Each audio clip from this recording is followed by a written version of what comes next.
자, 우리 기도하는 마음으로 한번 따라 하실까요? 성령의 감동으로 일하게 하시고 믿음의 공동체가 하나 되어 함께 승리하게 하소서. 할렐루야. 우리가 이렇게 모여서 다른 것이 아니라 하나님께 기도할 때 하나님께서 우리와 함께 하시고 우리에게 승리를 주실 줄 믿습니다. 올 한 해 우리가 새로운 마음으로 시작했는데 끝까지 목표와 방향을 잃어버리지 않고 사람에게 집중하지 않고 하나님께 집중하여 사람을 살리기를 간절히 원합니다.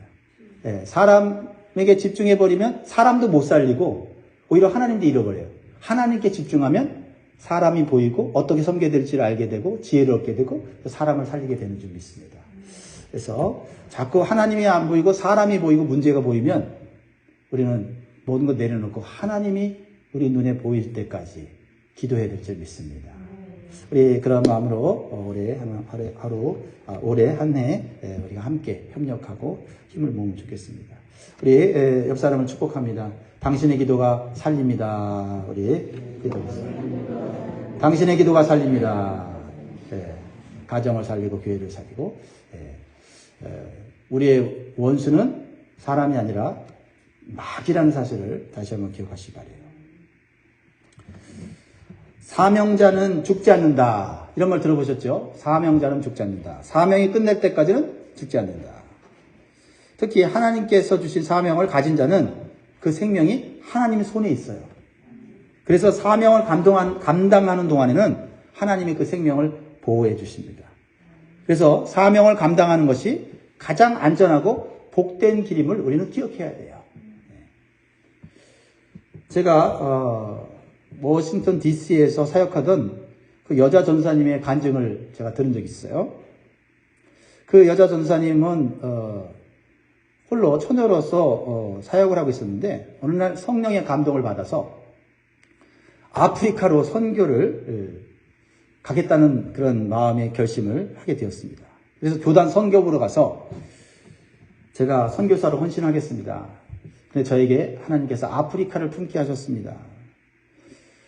그러자 그 선교를 담당한 목사님께서 그 여자 전사님의 이렇게 상황을 보면서 아직 결혼도 하지 않은 그런 처녀의 몸으로 그 위험한 아프리카로 선교사로 나가는 것은 좀 위험한 것 같습니다. 다시 기도한 다음에 생각해 보세요. 현재의 자리에서 그냥 사역하시든지 아니면 좀 더 안전한 곳으로 선교를 하면 어떻습니까? 라고 얘기를 했다는 거예요. 그러자 그 여자 전사님이 이렇게 말을 했대요. 하나님께서 주신 사명을 감당하지 않고 미국에 있는 것이 더 위험한 일입니다. 안전하다고 여기는 미국에 있다고 해도 하나님이 보호하지 않으면 내 생명은 스스로 보호할 수가 없습니다. 장소의 문제가 아니라는 거죠. 환경의 문제가 아니라 사명을 감당하지 않으면 여기가 더 위험합니다. 그러나 위험하다고 하는 선교지에서 하나님 주신 사명을 감당하면 하나님께서 내 생명을 보호할 것을 믿습니다. 그러자 선교 담당 목사님이 할 말이 없는 거예요.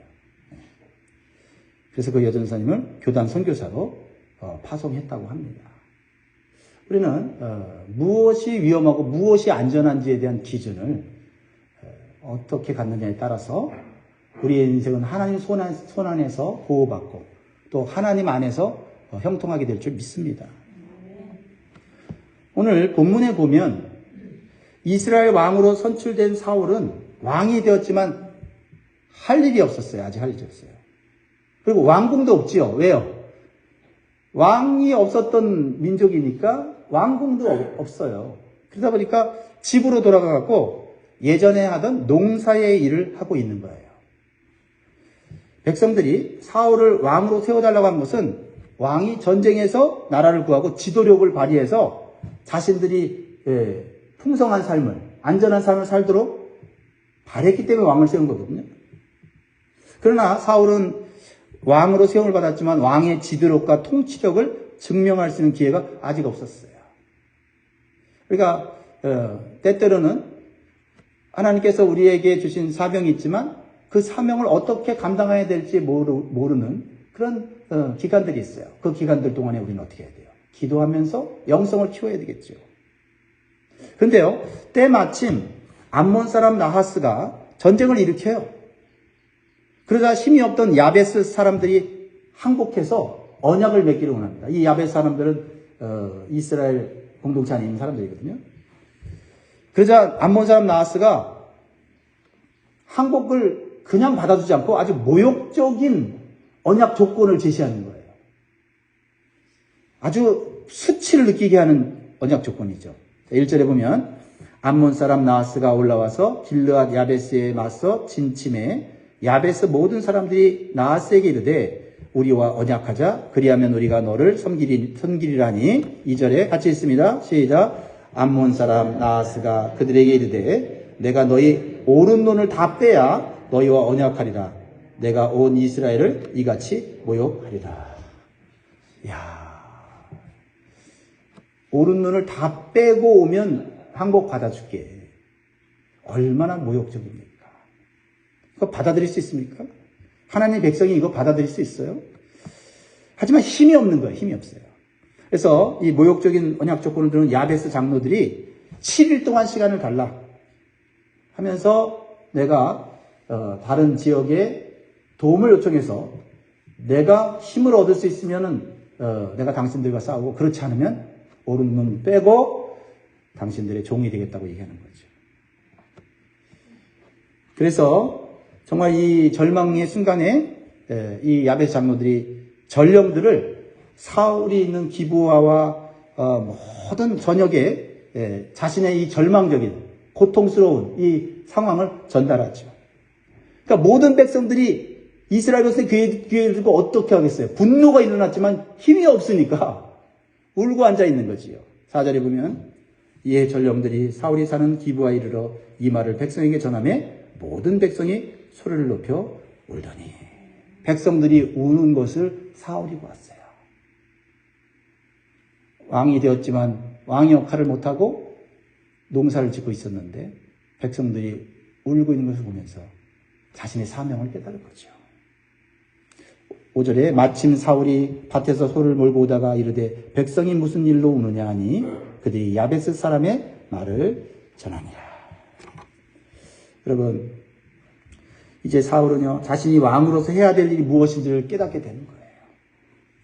하나님께서 자신에게 기회를 주셔서 대적 암몬으로부터 이스라엘을 구원하는 일을 이제 시작하게 하는 거지요.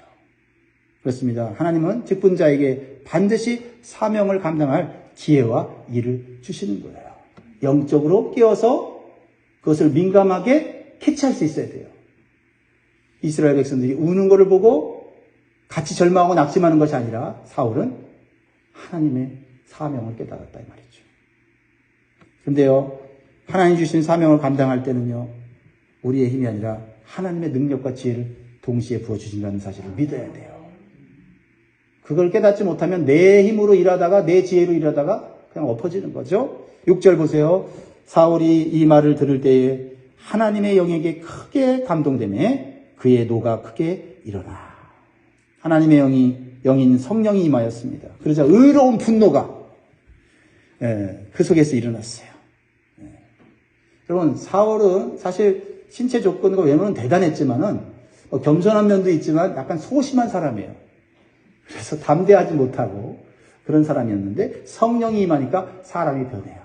소심했던 사람이 대담해지고 뒤로 물러났던 사람들이 앞장서게 되고 이렇게 여러분 우리가 성령을 받아야만 우리가 새로워지고 새로워져야 하나님 주신 사명을 감당할 수 있다는 사실을 기억해야 돼요.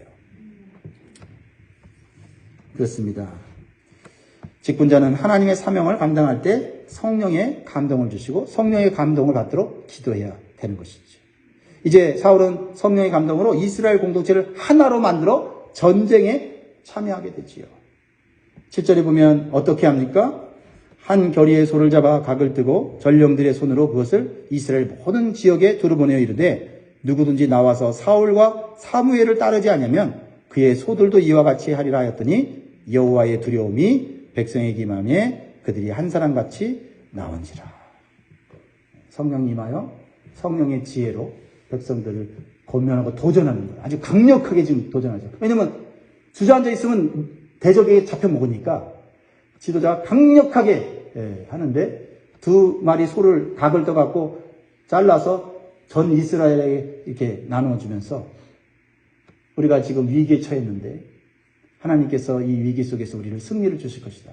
그런데 가만히 앉아 있으면 이 쪼개진 동물과 같이 여러분도 그렇게 될 거다. 비참한 삶을 살 거다. 이렇게 강력한 메시지를 전하는 거죠. 그러니까 백성들 마음 가운데 두려움이 일어났다 그랬어요. 여호와의 두려움이 일어났다는 거죠. 이게 중요해요. 지금 암몬 대적이 굉장히 강력하거든요. 그들이 하는 말이 너무나도 거칠어요. 오른눈 다 빼버리겠다. 그리고 우리 종 만들겠다. 그게 야베스 거민만 그런 게 아니라 이스라엘 전체를 이렇게 할 때까지 자기 하겠다 그러니까 힘이 없는 이스라엘 백성들은 두려워 떨고 있었다는 거죠. 그런데 성령을 통해서 하나님의 두려움이 들어오니까 대적의 두려움보다 하나님의 두려움이 더 커지니까 대적의 두려움은 아무것도 아닌 것이 되더라라는 거예요. 우리의 마음 가운데는 두 가지 두려움이 있어요. 그렇죠? 하나님이 주시는 두려움이 있고 또한 세상이 주는 두려움이 있습니다. 때로는 세상이 주는 두려움이 하나님에 대한 두려움보다 더 커지면 우리는 하나님을 의지할 수 없어요. 하나님 바라볼 수 없습니다. 그런데 오늘 사울을 통하여 공동체 우리가 이 모욕하고 하나님 백성을 욕하는 이 대적을 우리가 한 마음으로 물리치자고 했을 때 그들의 마음속에 있던 대적에 대한 두려움은 사라지고 하나님에 대한 두려움. 하나님이 위대하시고 하나님은 정말 모든 것을 모든 불가능을 가능케 하신 하나님이라는 이 두려움이 그래서 우리가 하나님께 잘해야지. 하나님 말씀대로 살아야지. 이 두려움이 더 커져야 돼요. 여러분 삶 가운데 문제가 있을 때 그 문제로 인해 마음이 두려울 때 여러분 그 두려움을 보면서 이거는 문제에 대한 두려움인가 아니면 하나님에 대한 두려움인가를 살펴볼 수 있기를 주의 여러분 축복합니다. 그래서 문제가 두려울 때 그 문제를 붙잡고 기도하는 것이 아니라 하나님을 붙잡고 기도하면서 하나님 문제는 작아지고 하나님은 커지게 하여 주옵소서. 그럴 때 우리는 그 문제와 대적을 이길 수 있는 줄 믿습니다.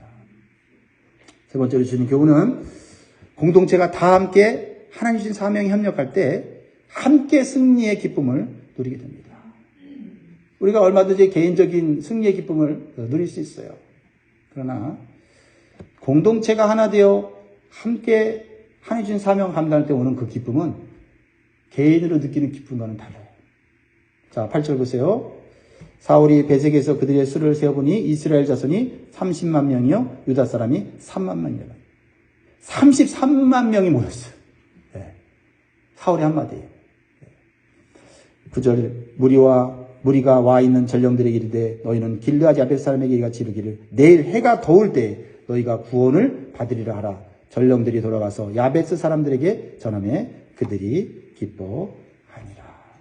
여러분 혼자서 할 수 있는 일이 있고요. 함께 해야 이루어지는 일들이 있어요. 성령의 능력을 받니 지혜도 생기죠. 그래서 사울은 한 번도 전쟁도 해본 적이 없고 전략을 세워본 적도 없는 사람이에요. 그런데 보세요. 고대 전쟁에서 쓰는 모든 전법을 다 쓰죠. 11절 보세요. 이튿날 사울이 백성을 3대로 나누고 새벽에 적진 가운데로 들어가서 날이 더울 때까지 암몬 사람들을 치매 남은 자가 다 흩어져도 둘도 함께 자가 없었더라. 매복작전, 그렇죠? 이 유인작전, 돌아치는 거, 앞에서 치는 거, 세대로 나누어서 이거 배운 적 없어요. 성령을 따라서 행하니 성령의 지혜를 주셔서 전쟁에서 승리케 되고 또 그 지도자를 중심으로 하나 된 그 공동체가 함께 승리하더라는 거죠. 이제 사울은요 전쟁에서 승리함으로 명실공히 왕으로서 인정받게 되고 존경받게 돼요. 직분자는 말로 자신의 권위를 세우는 것이 아니라 사명을 충실하게 감당함으로써 하나님께서 그 권위를 세워주시는 것이에요. 그리고 하나님께서 권위를 주실 때 그 권위를 올바로 사용함으로써 공동체를 더욱 견고하고 아름답게 세워갈 수 있게 되는 것입니다. 그래서 내가 스스로 권위를 세우려고 하지 말고 하나님께 주신 사명을 감당함으로써 그 열매를 통해서 권위가 주어졌을 때 그때 아름다운 공동체를 세워가요. 기다림이 필요하죠. 그렇죠? 다윗도 왕이 되었지만 13년 이상을 광야에서 돌아다니며 고생했지 않습니까? 그리고 사울 왕을 죽일 기회가 있었어요. 사울 왕 죽여버리면 바로 왕이 되는데도 기다리면서 하나님이 세워줄 때까지 기다리지 않았어요. 그랬을 때 사울 왕은 하나님의 징계로 스스로 사라져버리고 다윗 왕은 피도 묻히지 않고 백성들의 존경과 사랑을 받지 않았습니까? 말없이 자신의 사명을 감당하다 보면 하나님께서 기회를 주셔서 은혜를 주시고 사람들에게 존경받게 하는 거예요. 이제 사울은요, 실제적으로 힘이 있고 권세가 있는 왕이 되었습니다. 그러자 백성들이 사울 왕에게 요청을 해요. 어떤 요청을 할까요? 꼭 이런 일이 생기죠. 네, 사울을 왕으로 선출할 때 사울을 무시하고 비판하던 그리고 비협조적이었던 불량배들이 있었잖아요. 그렇죠? 아유, 사울, 저 베냐민 지파, 저거 아무것도 아닌 지파에서 저 힘도 없고 능력도 없는 사람이 왕이 됐네?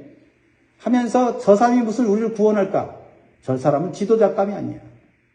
하나님이 세우시는 지도자는 우리 눈에 보기에 그렇게 대단한 지도자가 아니에요. 왜요? 하나님이 능력을 줘서 하나님의 순종하는 사람을 쓰는 거지. 우리 눈으로 보기에 능력 있고 재능 있고, 야, 저 사람 하나님의 일을 잘하겠다? 처음엔 잘하죠. 그러나 넘어져요. 오히려 못해요, 부족해요 하면서도 그냥 순종할게요. 할 수 있을 만큼 할게요. 하다 보면 하나님이 그 사람을 세워서 쓰는 것이에요. 성경에서 사람을 쓰는 법이 바로 그거 아닙니까?